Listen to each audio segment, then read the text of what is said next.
Topping today's news, the opposition chairman critical of the Prime Minister's comments regarding the U.S. indictment. We hear more on the new domestic violence unit from the Minister of National Security. No further SpaceX landings in the Bahamas for the time being. And LPIA gears up for the Easter holiday travel rush.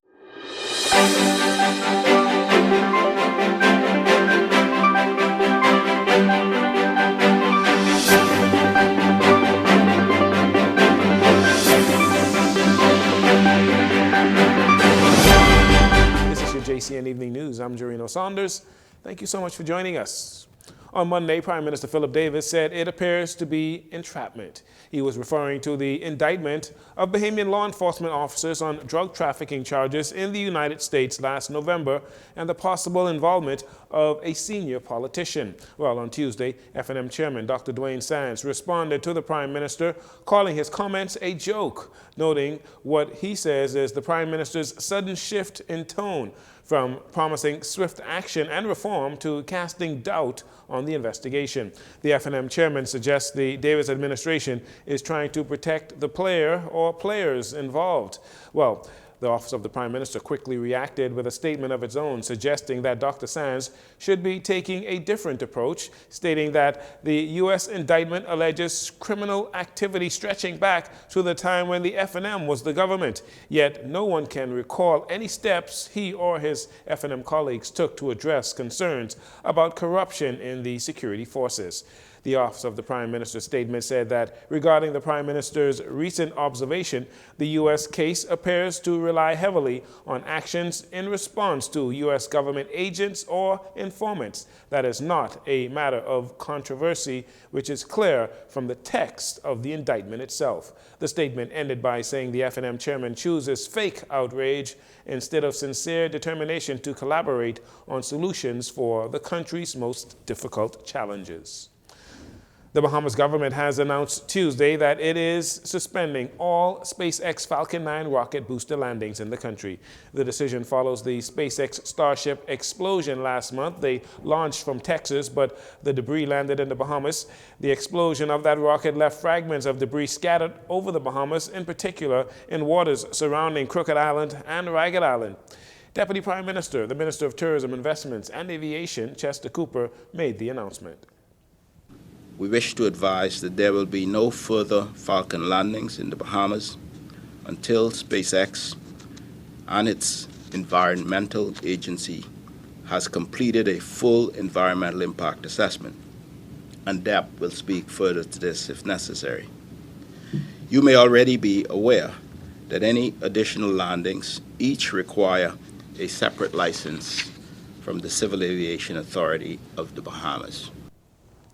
Dr. Rihanna Neely, Director of the Department of Environmental Planning and Protection, explained the actions that will be taken. We began the work, like I said, in compliance with our international treaties to ensure that we have now national laws to continue with our environmental protection and provide a framework for national recourse if and when any anomalies occur in the future. SpaceX has to hand over the post-landing report and environmental documents from the rocket booster landing in February before any further approvals can be given. According to President of the Bahamas Public Service Union, Kimsley Ferguson, employees at the main post office at the town center mall have taken issue with the way they are being treated by some of their superiors. The persons at the post office and various post offices have connected themselves this morning to address the issue and concern of being dealt with in a very demeaning way. About 24 workers withdrew their service and protested in the parking lot. The issue appears to be with the new acting Postmaster General, Siobhan Johnson. However, Ms. Johnson addressed the media to explain the root of the problem, which she places on the employees' attitude towards her and the change that is to come. The backdrop of me being appointed in the first place was because of the state of the post office. So we weren't in a happy place. One of the things that I had to deal with when I took the role is that because of my background, I would not function in the post. There was a agenda. Things were communicated hide things from me, don't show things to me. So when it comes to respect, that goes both ways. I was given a mandate to modernize the post office and to move it forward and to prepare the next person. So my job was transitory. It was to prepare the next person. From I've come into the role, it has been just this onward fight with staying in the status quo when we're not there anymore. Ms. Johnson, who was appointed in October of 2024, said she walked into a hostile environment. The group of workers said they would remain on the outside until the matter is resolved. Meanwhile, the Energy and Transport Ministry, under which the post office falls, issued a statement today saying that the post office was open and functioning, and that while they regret the actions taken by some of the managers at the post office, the ministry affirms its commitment to dialogue with the staff to resolve their concerns. The official launch of the Domestic Violence Unit has opened the doors for survivors and victims of abuse in homes around the Bahamas to feel safe enough to speak up and get the help and support that they need. Wayne Munro, the Minister of National Security, spoke on the impact that this will have on the country.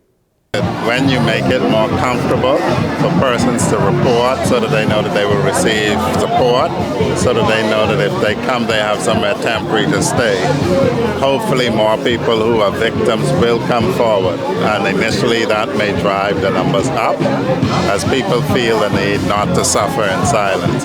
And so we hope that this will encourage persons who may be suffering in silence to come forward. There are other steps that we're going to take, bearing in mind the findings from the IDB survey on women's health and well-being that hopefully will also address concerns that people may have. Munro also clarifies the purpose of the new domestic violence unit and how the short-term support received will eventually lead to long-term results. This isn't really a shelter. This is very short-term housing. So if you have to get out now, you might be concerned if you have nowhere to go. This is not a shelter for long-term housing.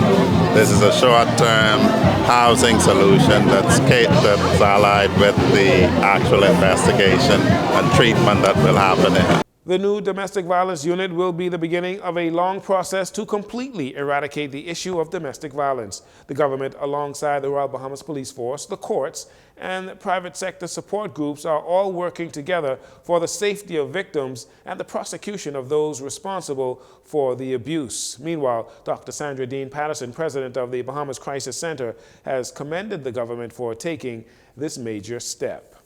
And finally, in this segment, officials at the Lyndon Pindling International Airport say they are fully prepared to manage the estimated 70 to 75,000 passengers that are expected to travel through the international airport this Easter holiday weekend. 2024 was a record-breaking year that saw over 83,000 passengers processed and approximately 2,500 aircraft movements over the 5-day period. Vice President of Operations for the Nassau Airport Development Company, Jonathan Hanna, shares what travelers can expect at LPIA this weekend. We're expecting a steady flow of passengers throughout the holiday weekend, and our teams are well prepared to manage the increased activity. With the successful completion of our runway rehabilitation project ahead of schedule last month, having 2 runways will help to ensure that aircraft movements are as efficient as possible. While last year brought higher than expected passenger demand, this year we're anticipating a more moderate and balanced flow, one that better reflects actual demand for the destination. Over the past few weeks, we've also been meeting regularly with all of our key airport stakeholders, airline, security teams, and ground handlers to ensure we're all aligned and ready to deliver a seamless experience for each and every guest passing through the airport. Vernice Walking, President and CEO of Nassau Airport Development Company, says their focus remains on ensuring a seamless, safe, and enjoyable travel experience for all guests. Traveling guests are encouraged to arrive at the airport 3 hours prior to U.S.-bound flights and 2 hours ahead for other international and domestic flights. You're listening to JCN News. We'll take a break here. We'll be right back following these commercials.